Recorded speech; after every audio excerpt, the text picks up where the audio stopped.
అప్పుడు ఆ కట్టుకున్న భార్య అంటుంది, ఎప్పుడు వాటి వినవద్దు, చెడిపోవద్దు, దురాశకు పోతే దుఃఖం చేయదు అని అంటే అప్పుడు పిల్లలు అంటున్నారు, నాన్న మా నాన్న ఎంతో మంచివాడు అనుకోండి, అమాయకులన్నా ఇంతలో నువ్వు ఆ యొక్క అమాయక మాటలు నువ్వు పడిపోయావా నాన్న అంటే తప్పైందమ్మా అంటే నాన్న జీవితంలో ఒక చెప్తున్నాను అన్న తన బిడ్డలు కూడా అతన్ని ఎదిరించి సలహా ఇచ్చే స్థాయికి ఆయన దిగజారిపోయాడు. ఏం తెలిసినా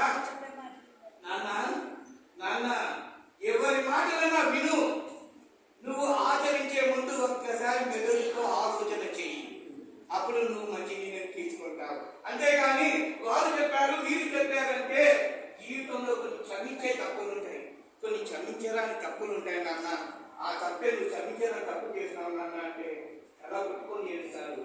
వారు మాత్రం ఆ రక్తంతో అల్లాడి ప్రాణాలు చేస్తుంది.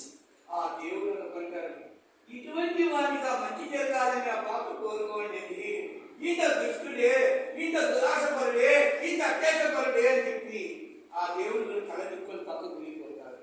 ఇలా జరిగింది. కాబట్టి దురాశకు పోతే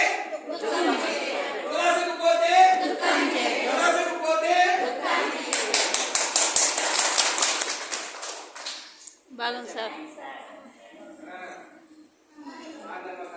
బాగుంది సార్.